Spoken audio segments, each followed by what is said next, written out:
Hello, I'm Instructor John Wagner, and I'm going to be talking to you about styles in art.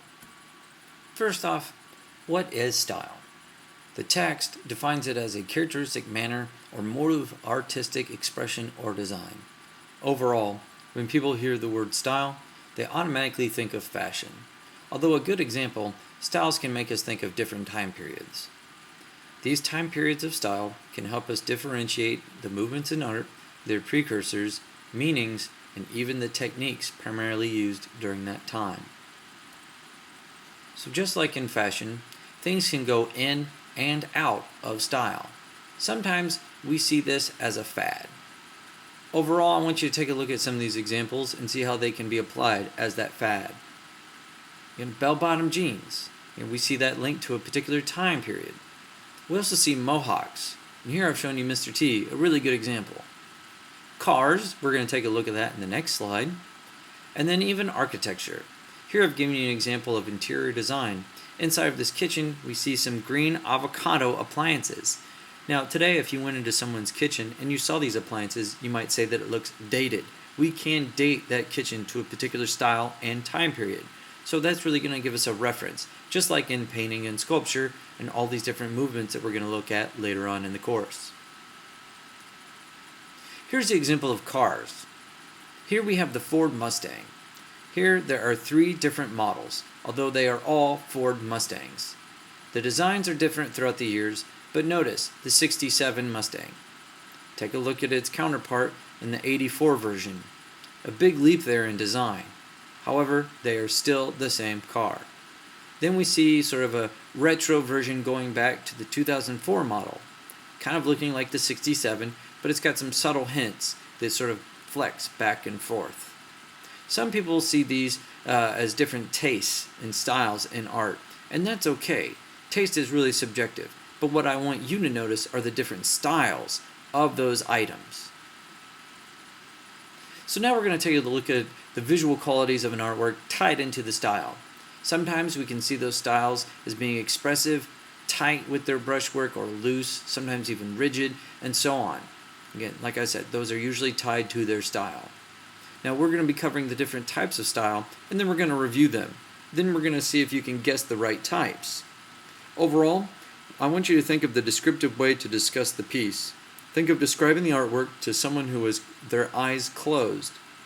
Think of what you could say, those visual cues for someone to understand what it is that you're looking at. So here we have an example by Grant Wood. It is a painting. Most people, when they see this, they see the style as being realistic. Some people might see it as a photograph, although it is a painting. It is seen as being realistic, almost having that trompe-l'oeil, or to fool the eye, like sensation.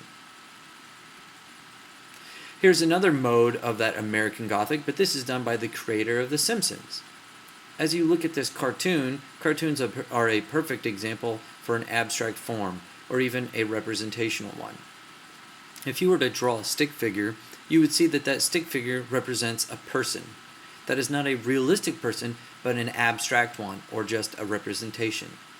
Again, when you look at those representational paintings or abstract works, that's what you need to think of. Then we see a lot of people get confusing results on these types of paintings. This is a non-objective work by Jackson Pollock. This is Untitled number 8. Now, non-objective work.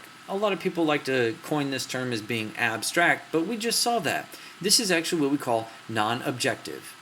Some people, when they see this piece, they see it as abstract because of the form abstract expressionism.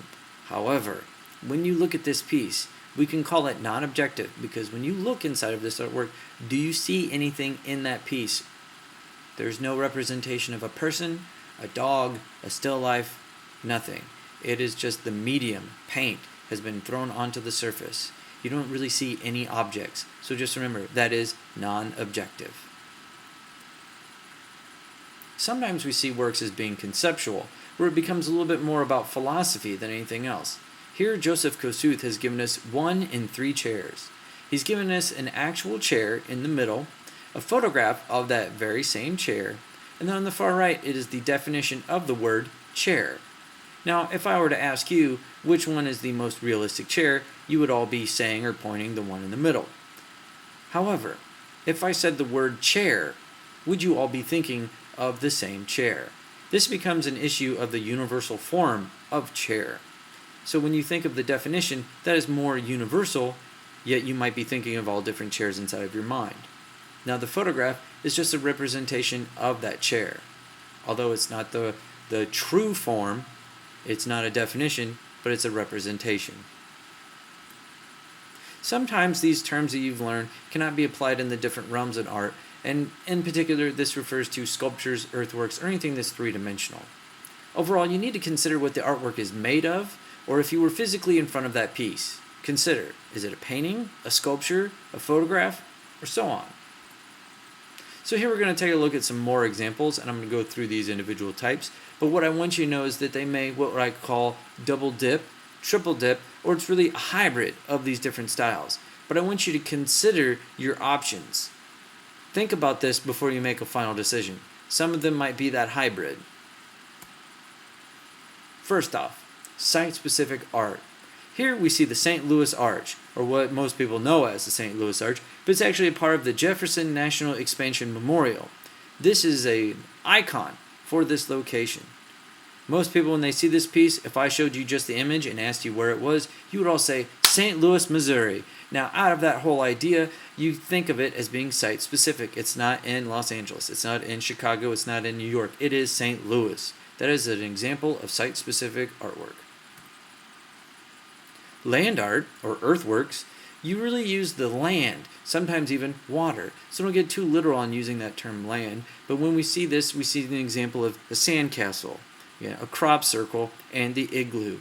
Again, using the field, the form of nature, using the earth for your canvas. Now we're going to talk about ephemeral art. Again, you can see it sort of double dipping here in two of these pieces. Take a look at that sandcastle. Again, we were just talking about land art, but if you think about it being on the beach, the waves rushing up to this piece and then making it erode away with the water, it is ephemeral. It is temporary. It does not last forever. We can also think of something fleeting. Another good example here is the snowman.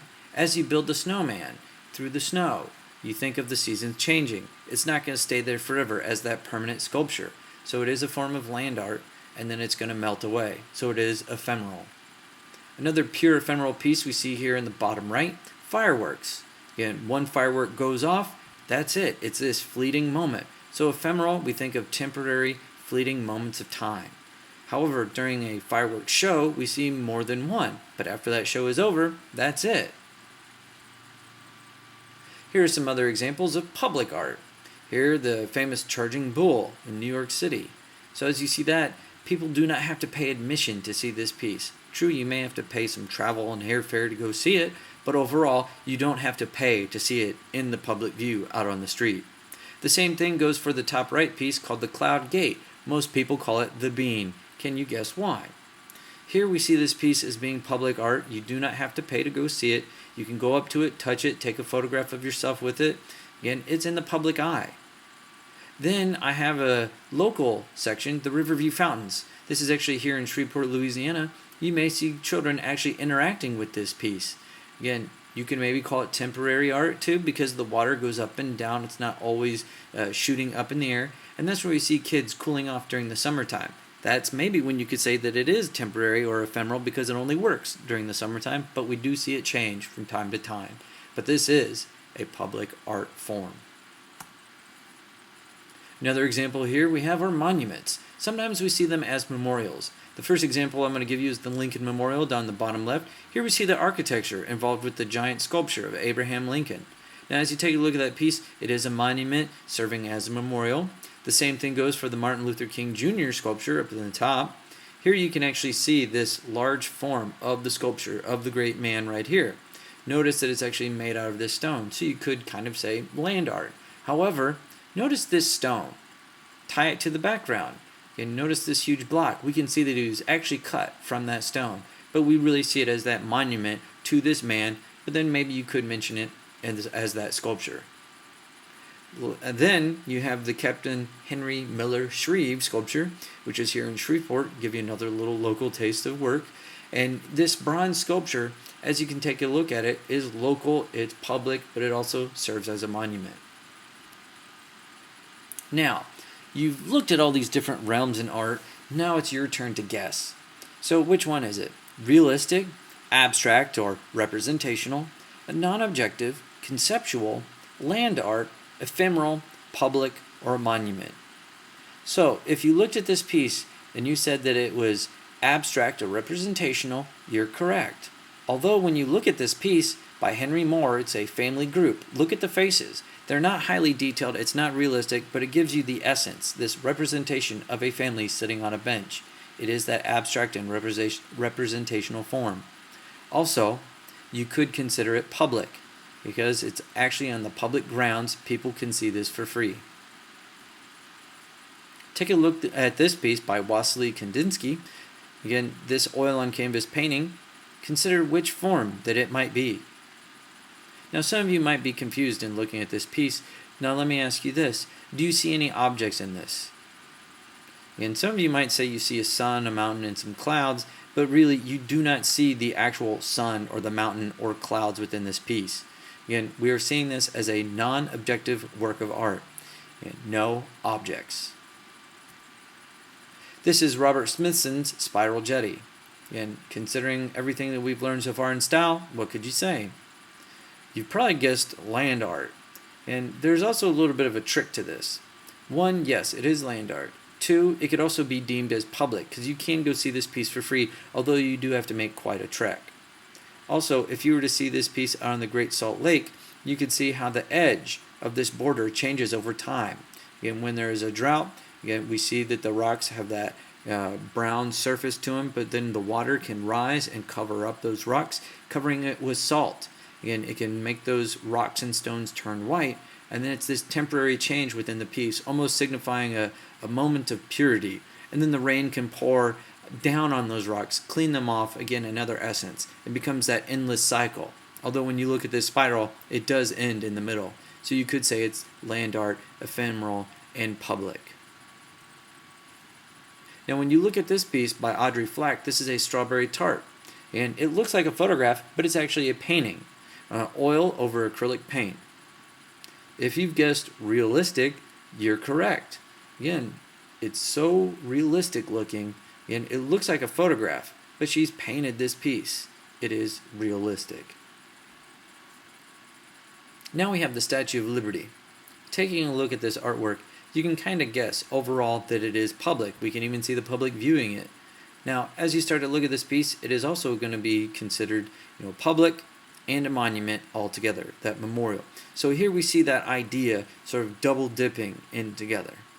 Now, if you wanted to go a little bit further, you could say that the face of the figure is a little bit realistic, and so on and so forth. And that's good too, but overall we're going to see it as a public monument. This is a painting by Vincent van Gogh. This is his bedroom in Arles. Now, as you look at this piece, you can kind of guess, looking at the bed and the chair, that it is abstract or representational. It is not realistic at all. It's not so realistic it's fooling you into being a photograph, but you can even see like the floorboards, how they're not even finished within that painting. And those green lines kind of going all around. And it looks more like a drawing of these chairs than anything else. So that's where we see it as this abstract form. Again, a representation of that bedroom. Then we have one great piece. Again, you really need to consider which elements are being placed here. Again, taking a look at the material and what it's made of, this giant sculpture is made from land art. So you could say that it's made from this section, these reliefs as if on this sculpture. Again, so land art could also be deemed as public and even a monument. Then you could go on to say, oh, it's realistic and so on and so forth. But those are the main ones. Land art, again, public, and a monument. So now that you've learned all about these styles, you can actually put them to practice. So here I want you to go out into the world, look at some art, whether it's public, private, like these individuals going into the gallery that have probably paid admission, but I want you to think about that. Think about the overall styles, the way that it's made, the form. Is it abstract? Is it realistic? So on and so forth.